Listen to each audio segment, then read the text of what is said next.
Border 2 का पहला trailer आ गया है। हाँ ये ट्रेलर ही है भाई, क्योंकि जो पिछला वाला आया था वो टीजर था, और टीजर की वजह से इतनी ज्यादा भाई बेइज्जती है यार, मैं क्या बोले। लिटरली मैंने लोगों को लड़ते हुए देखा आपस में, जो इस मूवी को डिफेंड कर रहे हैं और जो लोग इसके अगेंस्ट में। अब मैं इस मूवी के अगेंस्ट में हूँ या फिर डिफेंड कर रहा हूँ, ये तो तुम्हें आगे पता चलेगा। अब तुम इस मूवी के अगेंस्ट में हो या फिर तुम इसको सपोर्ट करते हो, तुम ये मेरे कमेंट में बता देना। और मैं पहले बता दे रहा हूँ, ये कोई कल इसी वीडियो होने वाली नहीं है, ठीक है। इस बारे में बात करेंगे जो पिछला जो टीजर था और ये जो नया ट्रेलर आया, इसके बीच में डिफरेंस क्या है। आखिरकार के सच में जो इस बार एक्टिंग और वीएफएक्स पे जो खर्चा हुआ है वो सही है या फिर बस बेमतलब में इतना पैसा खर्च हुआ है, इसके बारे में बात करेंगे। वो बिना ज्यादा टाइम खराब करे चलो वीडियो को शुरू करते हैं। और लाइक सब्सक्राइब के लिए मैं लास्ट में बोलूंगा। तो मैं भाई कहना चाहता हूँ यहाँ पर इट लुक्स प्रीटी गुड, क्योंकि तुम्हें पता है जो पिछला वाला टीजर आता है उसके अंदर भाई सीजीआई का इतना जबरदस्त और इतना गंदा इस्तेमाल हुआ था भाई, वो बहुत ऑकवर्ड लग रहा था। मैंने टीजर देखा और मैं टीजर के विरोध में नहीं था, बट मैंने उस चीज को भाई मैं पॉइंट आउट करते हुए ये वाली बात बोली थी मैंने, क्योंकि यार मैं उसको जबरदस्ती डिफेंड नहीं कर सकता। भाई देखो मेरे को भी कोई शौक नहीं है जबरदस्ती किसी मूवी को जज करने का, क्योंकि तुम्हें पता है जो बॉर्डर मूवी है वो एक नॉस्टैल्जिया है। वो उस टाइम की मूवी है जिस टाइम पे जो लोग थे वो सच में बॉलीवुड को जानते थे और उनको मानते थे, बट इस बार उन्होंने अपने कैरेक्टर्स को ऐसे चेंज करा कि भाई लिटरली लोग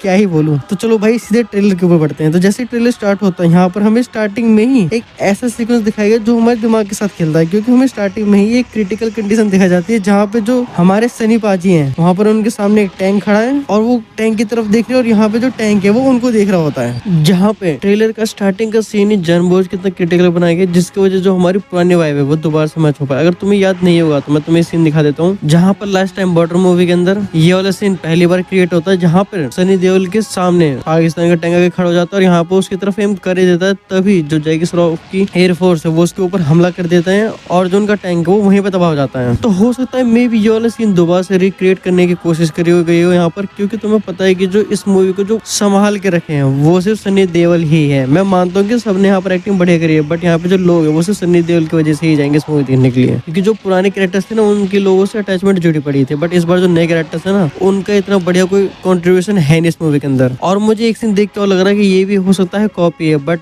मैं यहाँ पर गलत बोल सकता हूँ। इस बारे में तुम्हारी क्या राय है तो मुझे क्यों नहीं बताना। तो यहाँ पे तुम देखोगे यहाँ पे जो वरुण का कैरेक्टर है, यहाँ पे जो दिलजीत दोसांझ का कैरेक्टर है, ये दोनों कैरेक्टर पिछली बार की तरह सेम है, जैसे कि अक्षय खन्ना का कैरेक्टर था और उनके साथ में जो कैरेक्टर थे उन दोनों का कैरेक्टर एकदम एज इट इज सेम था। यहाँ पे जो अक्षय खन्ना की वाइफ थी वो भी उसका इंतजार करती है, और यहाँ पर जो वरुण धवन की वाइफ रहती है वो भी उनका इंतजार करते हैं। और यहाँ पे जो उनका दूसरा कैरेक्टर आता है फर्स्ट वाली मूवी के अंदर, यहाँ पे उसकी माँ बनती है और यहाँ पे अपने बेटे का इंतजार करती है, और यहाँ पर एज इट इज सेम जो दिलजीत दोसांझ की माँ रहती है वो यहाँ पे अपने बेटे का ही इंतजार करती है। ये एक बहुत बड़ी मेजर रेफरेंस है पुरानी मूवी से रिलेटेड, क्योंकि यहाँ पे उन्हें पता है कि जो पुराना बॉर्डर की मूवी है वो उसको सेम एज इट इज नहीं कॉपी कर सकती, इसलिए यहाँ पे थोड़ी बहुत रेफरेंस डाली गई है। और यहाँ पे मैं अगर बात करूँ डायलॉग्स की, तो डायलॉग्स तो मेरे को बहुत ज्यादा ही बड़े लगते हैं सिर्फ सनी देओल के, क्योंकि जो दूसरे डायलॉग्स हैं वो ऐसा लगता है कि बस जबरदस्ती एक इम्पैक्ट बनाने के लिए मूवी के अंदर डाले गए हैं।